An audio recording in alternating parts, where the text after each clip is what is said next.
Hey everyone, I wanted to make a video on this article by Alexander Dugin, The Need for a Sovereign Language. It came out a couple of days ago, um, maybe sometime earlier in October, but anyways, it's a recent article by Dugin, and I think it's very interesting because he gets into his kind of thesis about multipolar world and what is needed for that type of thinking.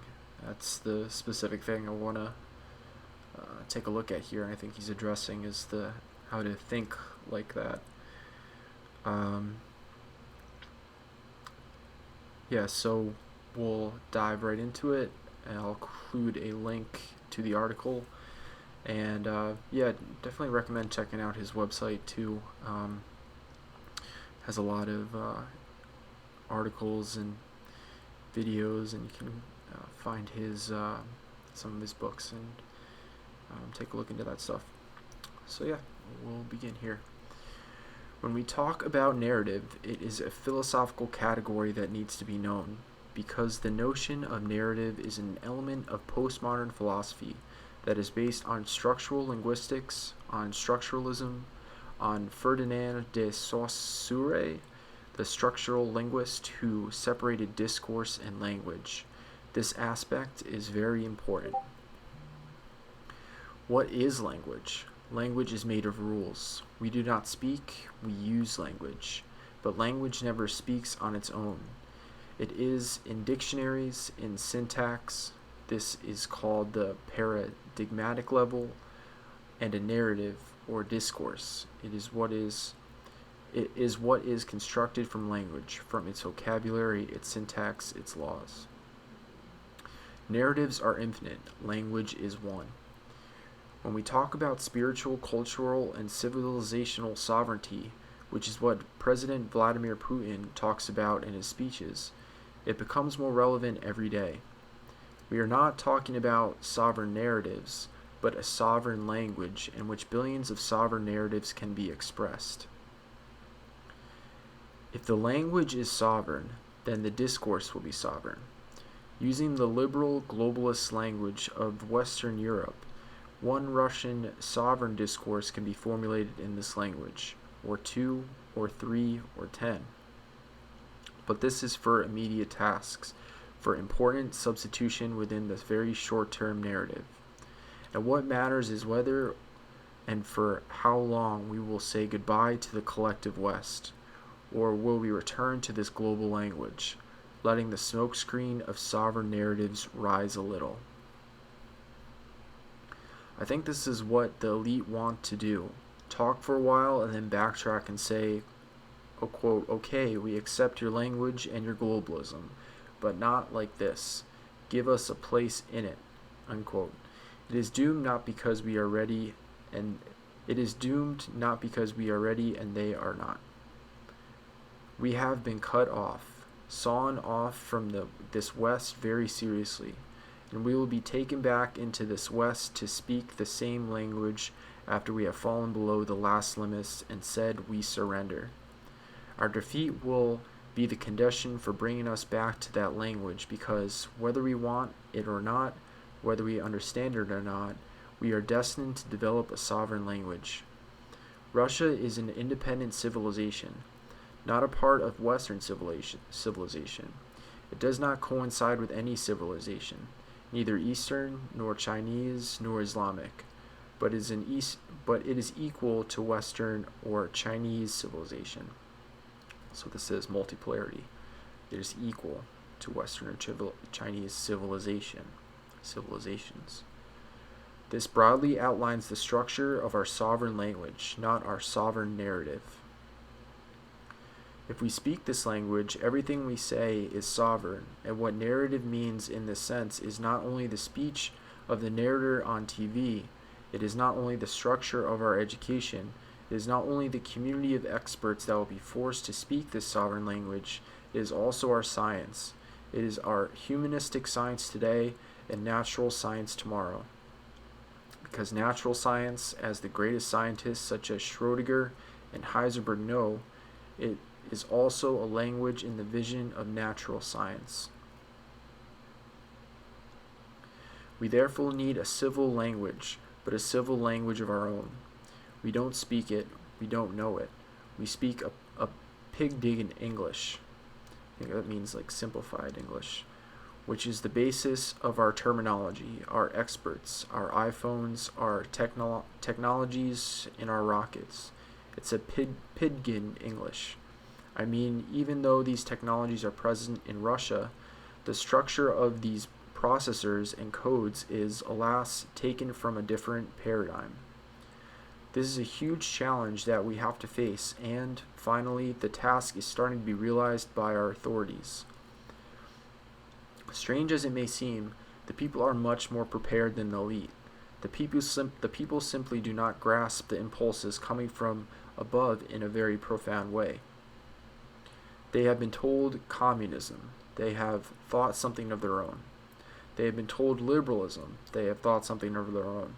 They have been told patriotism. They have thought something of their own. Which means they do not get used to these narrative games as deeply as the elite.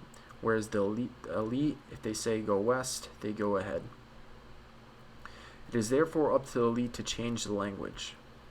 To create a system of sovereign narratives, it is necessary to establish the parameters of this sovereign language. What are these parameters? We have a very difficult conception of man. We have a very different conception of man. In every culture, in every language, there is man. There is the Islamic man, there is the Chinese man, there is the Western European man, who is a post-gendered man, a man who transforms himself into artificial intelligence, into a mutant, into a cyborg, a beater of transformation and liberation. He frees himself from all forms of collective identity. That is his goal, his task, to stop having religion, nation, community, then gender, and tomorrow belonging to the human race. And that is the program of the Western European. So he's not, if you've looked into Dugin, and he doesn't hate the West per se. It's just their language, their imperial ideology, the unipolar world that they're trying to impose on everyone else, that he dislikes. There are parts of the West that he really likes,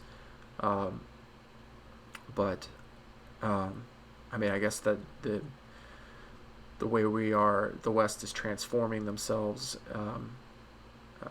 trying to take liberalism to its final end of, where he says, to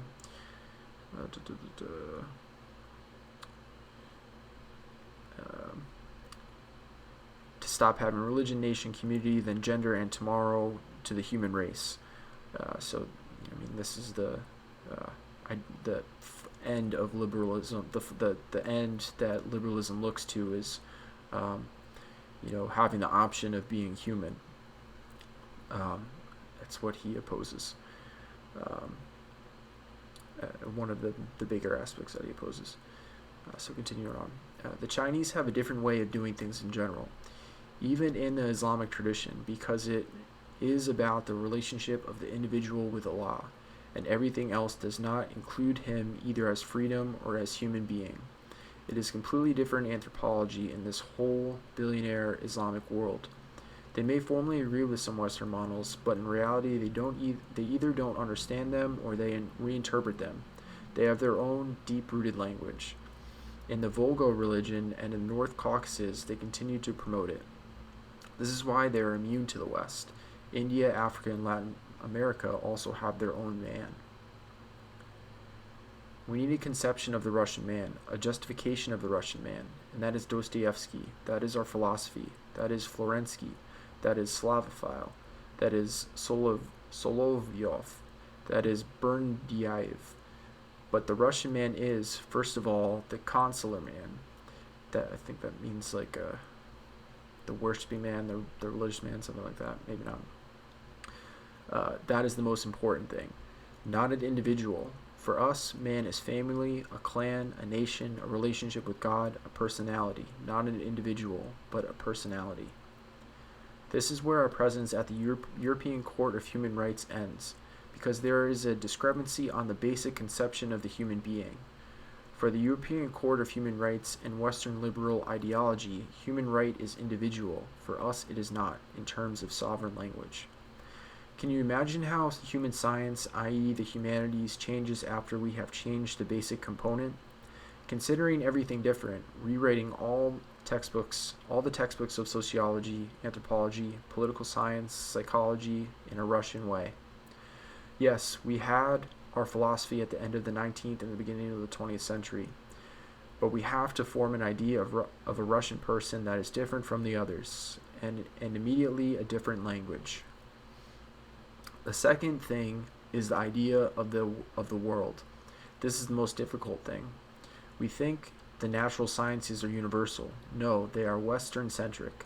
This cosmos we are dealing with has been introduced and integrated into our consciousness from the West in the New Age, ignoring all other images of the world. The Russian cosmos is similar to the medieval European cosmos, and completely different from that of the modern West. It is different even from Fedorov and Slivkovsky, and our most interesting and avant-garde research in the disciplines of the natural sciences has proceeded from fundamentally different insights into the structure of reality. If in the human sciences we take our philosophical tradition, throw out everything liberal, all liberal language, and put the Russian man at the center, we get a new language. And in the physical science, this task is much more complicated. Here we are only at the beginning of a great deal of work, and a great deal of work awaits us. And of course, the action is the verb. If we talk about language, we have a very different conception of action from that of the Western European tradition. It is more an Aristotelian praxis than a technological one.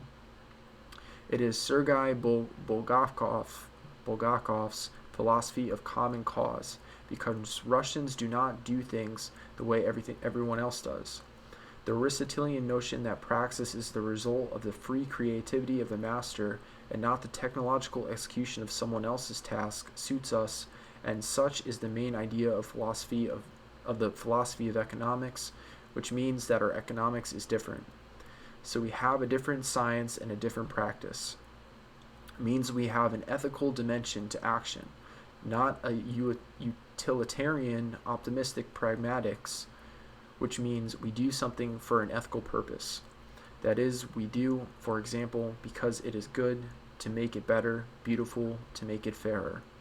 Changing the narrative in the face of the fundamental challenges facing our country will be impossible without changing the language. So that was Alexander Dugin, The Need for a Sovereign Language. I think it came out sometime in October. Yeah. I want to know what you guys think about it. I think, this is, Dugin is, again, advocating for the multipolar world, and for, you see civilizations, he's not necessarily, the borders of a nation, of a state, are not necessarily what's important. It's the culture of a people that's more important. And I think you can kind of see through this article what that entails. A certain culture and their language. All cultures don't speak the same language. That's not just spoken word, but ritual, and how they look at the future, at the past, and that, I think, we're at this point where that needs, for some reason, that needs to be considered, that we just need to live in a world and let that be, and not try and impose our ways on other people, and coming from a the Western tradition, this has just been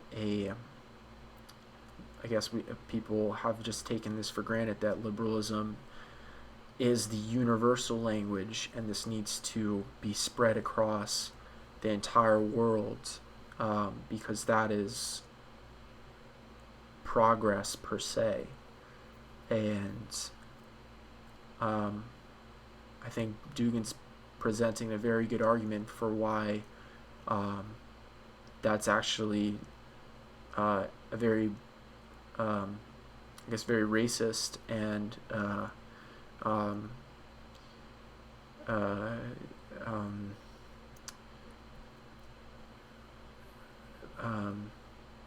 unethical way of looking at the world and other people.